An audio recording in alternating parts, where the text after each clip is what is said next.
Hey everyone, and welcome back to the Deep Dive. So, I've been going through a bunch of articles and reports lately about China and Taiwan, and, some's kind of been bugging me. Oh, what's that? It seems like there's just this, this surge of people in China, particularly online, who are saying some pretty aggressive things about Taiwan, like even talking about attacking it and stuff.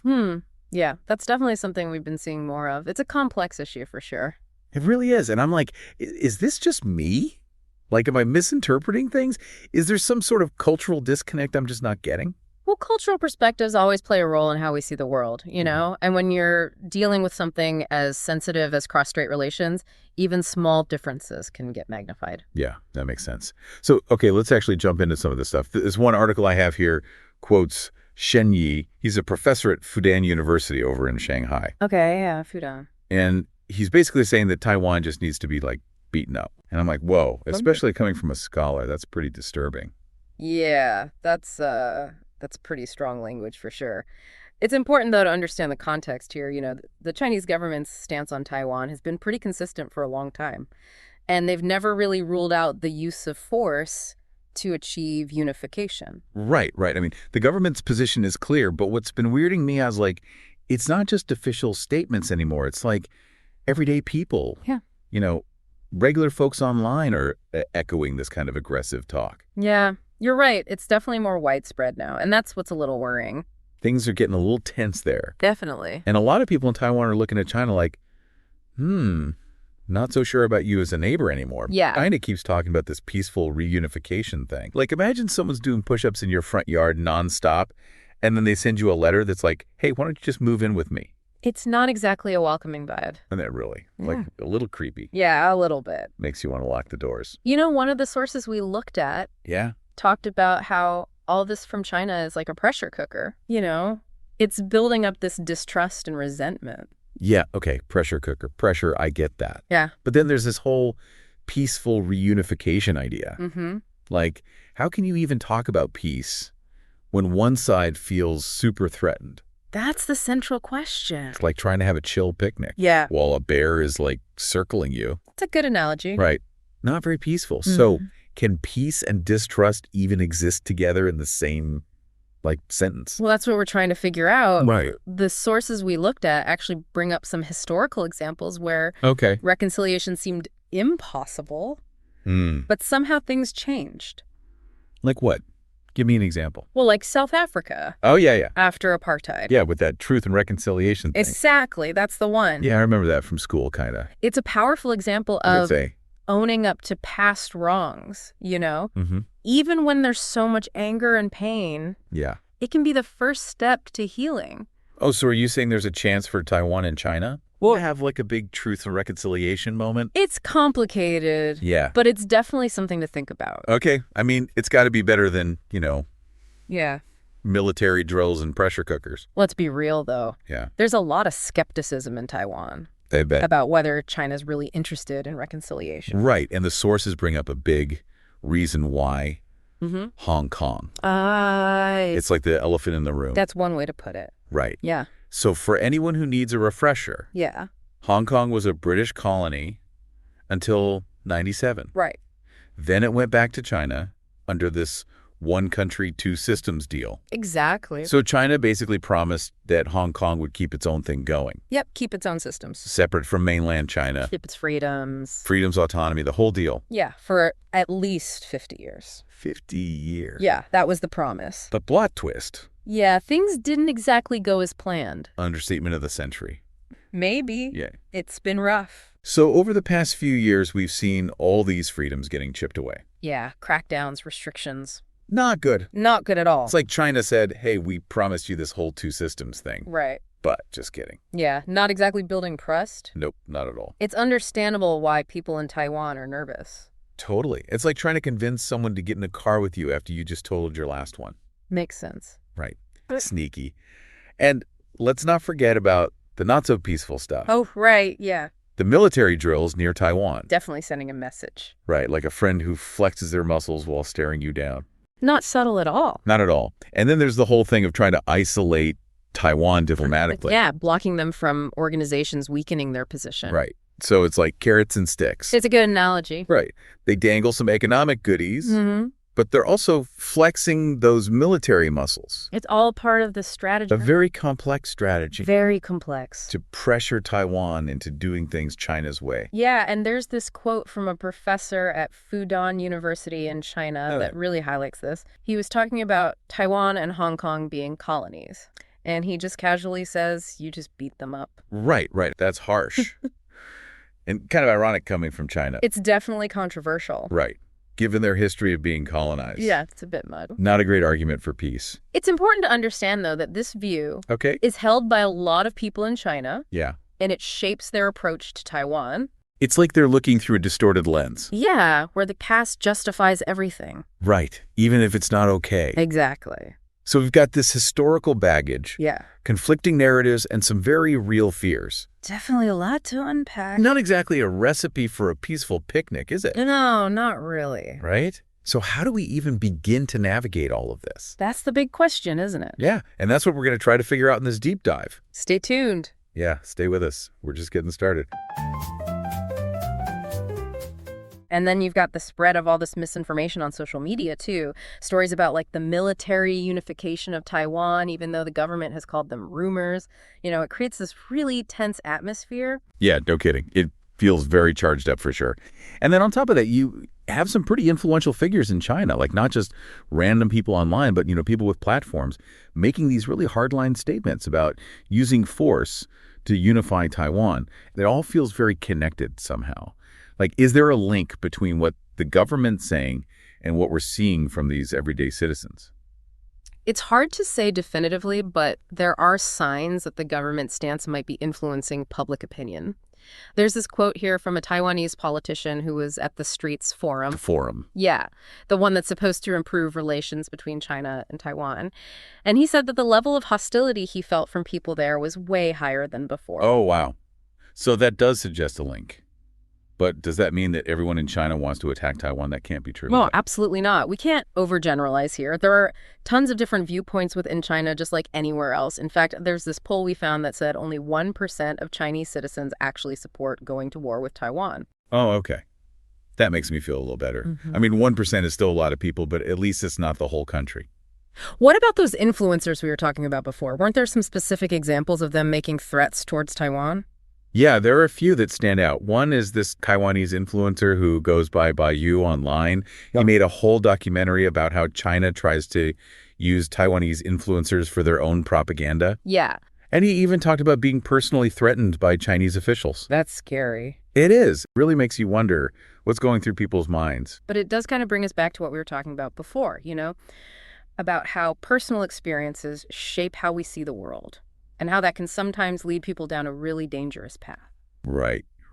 So how does that apply to this whole China-Taiwan thing? I'm not quite seeing the connection. Well, think about it. Our experiences, right? The things we go through, the things we see, they're powerful. They shape how we view the world, how we take in information, how we make decisions. But they can also create biases, blind spots, assumptions about other people and cultures that might not actually be true. Yeah, that makes sense. Like, if all you ever hear about a certain group of people is negative stuff, you might start to believe it, even if it's not really true. Exactly. And that's when things can get tricky, especially when we're talking about cultures that are really different from our own. You can end up with these oversimplified views of their worldview, their beliefs, their values, all based on this limited or even inaccurate information. So you're thinking this could be happening between people in China and Taiwan?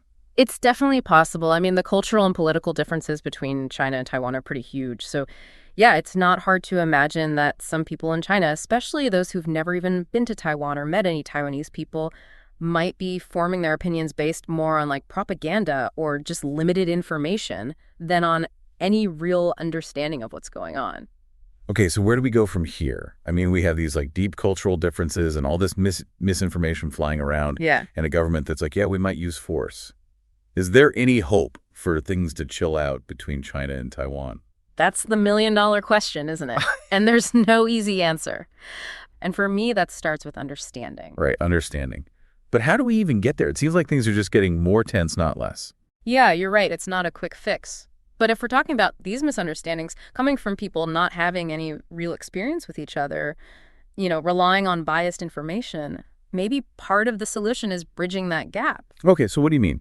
Like more cultural exchanges, more chances for people from China and Taiwan to actually like meet each other and talk to each other. Exactly. The more we can connect on a human level, the more we can start to break down those harmful stereotypes and misconceptions. Like when you actually meet someone face to face, share a meal with them, hear their stories, it becomes way harder to see them as just some stereotype or enemy. But let's be real for a sec. I mean, if both sides are like stuck in their ways, how can we even talk about a peaceful solution? Well, predicting the future is always a gamble, especially with geopolitics. But we can explore some scenarios based on what we know. What other countries do, especially the U.S., is so important. Right, because the U.S. has been pretty clear about supporting Taiwan. It wouldn't just stay regional, right? Exactly. It could escalate very quickly. So it's a delicate balance. Very delicate. The U.S. wants to deter China without provoking them. Any other maybe slightly less terrifying possibilities? Well, there's always hope for a peaceful resolution. Okay. Though it feels like a long shot right now. I mean, given everything we've talked about, can you really just sit down over tea and cookies and solve everything? It's not that simple. Yeah. But there are different schools of thought in Taiwan on how to approach this. Okay, tell me more. Some believe the best thing is to strengthen their defenses. Okay. Make any invasion so costly that China wouldn't even try. Like turning Taiwan into a giant fortress. That's the idea. It's called the porcupine strategy. Makes sense. Make yourself too prickly to touch. Exactly. Others argue that the focus should be on diplomacy, finding ways to engage with China peacefully, and maintain some autonomy. So like, let's try to be friends, but we're keeping our pepper spray handy. A very pragmatic approach. And of course, there's technology. Oh, yeah. Tech is always changing things. It could play a fascinating role. Imagine both sides using AI or big data to understand each other better, find common ground, build bridges instead of walls. Whoa, that's a cool idea. Instead of missiles, they'd be sending data packets. It's an interesting thought. Using technology to foster communication and understanding. I like it. It's crucial for any kind of peaceful resolution. Okay, so let's say hypothetically Taiwan did end up unified with China. What would that even look like? Would everyone have to pack their bags and move to Beijing? That's a question that worries a lot of people, and for good reason. The one country, two systems model hasn't exactly been a success in Hong Kong. Right, it's not exactly inspiring confidence. It's unlikely Taiwan would just become another province smoothly integrated into the mainland. So no more boba tea and night markets. I think those cultural elements are deeply rooted in Taiwan, but in terms of governance, China sees Taiwan as a core part of its identity. So they wouldn't just let it do its own thing. There would almost certainly be attempts to integrate Taiwan's systems into the mainland. So no more democracy. No more free speech. Those are definitely things that would be at risk. China has a very different model of governance. Yeah, one that's not so big on individual freedoms. That's one way to put it. Man, that's a bummer. So is there anything Taiwan can do to prevent that worst-case scenario? Well, that's where the internal debate comes in. Some believe in strengthening defenses, others in diplomacy, and then there's the wild card, the international community. Right. Other countries have a role to play, too. Absolutely. The actions of the U.S., Japan, European nations will have a big impact. So it's a whole web of factors. Very complex. With no easy answers. It's like a choose-your-own-adventure book, but with incredibly high stakes. That's a great analogy. And the choices made by leaders in Taiwan and China, as well as the actions of the global community, will determine which path this story takes. Okay, so lots of moving parts. No simple solutions. So what's the takeaway for someone like me just trying to make sense of all this? I think the most important thing is to avoid black and white thinking.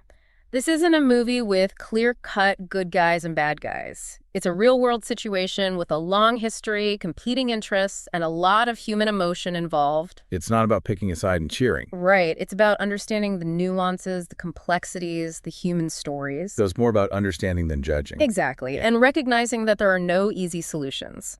Any path forward has risks, uncertainties, and potential consequences. So we need to approach this with humility. Definitely. A willingness to listen and a commitment to peaceful dialogue. This is heavy stuff.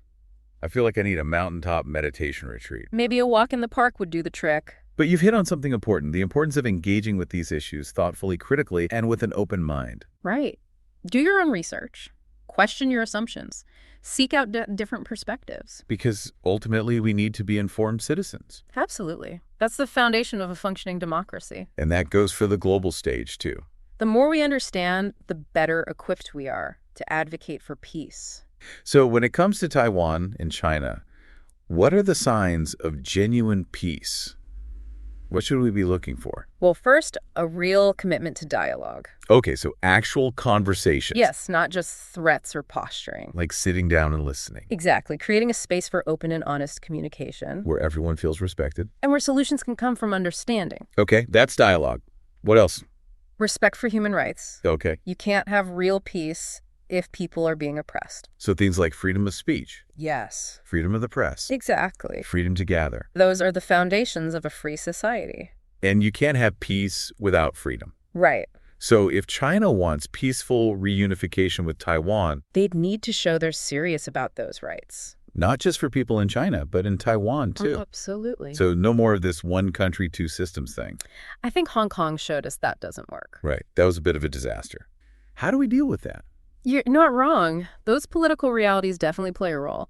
But I gotta believe that at the end of the day, the desire for peace, for connection is stronger. And I think that's where the power of individual voices comes in. It's about amplifying the voices of those who are working for peace, those who are building those bridges we talked about and pushing back against those who want to divide us. So that's where we all come in, right? It's not just up to the governments or politicians. Like, we can all do our part to promote understanding and empathy. You got it. It starts with being aware of our own biases, questioning the information we're consuming, and making an effort to look for different perspectives. And it means speaking up against hate speech and intolerance, whether online or in our own communities. These things have a ripple effect. So what you're saying is this isn't just about China and Taiwan. It's about all of us. It's about recognizing our shared humanity and understanding that we're all connected and that the choices we make, they have consequences that go way beyond ourselves. It's about building a world where talking to each other and understanding each other is more important than fear and division. That's a great way to put it. Choosing hope over hate, peace over conflict, remembering that our actions have consequences. Okay, I'm feeling a little more optimistic now. It's a tough situation for sure, but it's clear that peace is the only way forward. And it's something we all need to work towards together. I agree completely. It's a journey that takes patience and empathy and a willingness to listen and learn from each other. Well said. We've been talking about the importance of understanding different perspectives, but there's one we haven't really talked about yet. The people in China who actually support military action against Taiwan. Like, what are their reasons? What are they afraid of? Can we even really understand what's going on without trying to understand their point of view? You're absolutely right. We can't just ignore them. And to understand where they're coming from, we need to... We were just getting into the whole, perspective of those people in China who actually support, using military force against Taiwan. Mm-hmm. It's tricky, but I think it's worth talking about. If we're going to understand what's going on, we need to understand this viewpoint too, right? You're right. And we have to be careful here about, approach this with nuance. We're not saying violence is okay, obviously, but we are trying to see the whole picture. Right, of course. So why would anyone in China think that attacking Taiwan is a good idea? It just seems so extreme. Well, one big factor is nationalism. You see, for a lot of people in China, Taiwan is seen as like a fundamental part of their country, historically and culturally. And so the idea of bringing it back into the fold, reunification, it has this really deep emotional meaning. And that sentiment, it gets amplified by the government's narrative, too, the whole historical grievance thing, the importance of national unity and all that. Right. But isn't there also a fear that a free Taiwan could actually be a threat to China? That's a big part of it, too.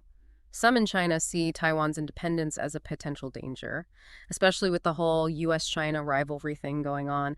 There's this worry that Taiwan could be used as a base, a way to contain China's growth. So basically Taiwan is like this pawn in a much bigger game. Exactly. And for some people in China, using force to bring Taiwan back under their control might feel like the only way to really protect their interests and stay safe. Yeah, it's definitely messy. And it's easy to fall into that us versus them trap. But, keep thinking about that poll we mentioned before. The one that said only 1% of Chinese citizens actually want to go to war with Taiwan. That means most people want a peaceful solution, right? Absolutely. And that's a really important point. It shows us that there are tons of different voices and opinions within China, and that those who want a military solution are a small minority. And that just highlights how crucial dialogue and understanding are right. Even when there are these huge disagreements, there's always the possibility of finding common ground. I totally agree. And we have to remember that wanting peace, wanting connection, that's powerful too. It's about finding ways to coexist peacefully, even when we have differences, even when there's a history of conflict. It always comes back to those bridges we were talking about, doesn't it? Building connections, fostering understanding, choosing hope over fear. Couldn't have said it better myself. And that's really what I hope people take away from all of this. We can't just dismiss entire groups of people based on assumptions or limited understanding. We have to talk to each other, listen to each other's stories, and recognize that we're all human. That's how we move forward. That's a great point. Because ultimately, we all want the same thing. A world where our kids and grandkids can live in peace. And that's a future worth fighting for. Not with weapons, but with knowledge. Understanding. And a shared commitment to something better. Exactly. Wow, you've given us a lot to think about. And to our amazing listeners out there. Yes, thank you. We hope this deep dive has given you some new insights. Some food for thought. So that's it for this deep dive. Until next time. Stay curious, stay informed. And stay engaged. The world needs you.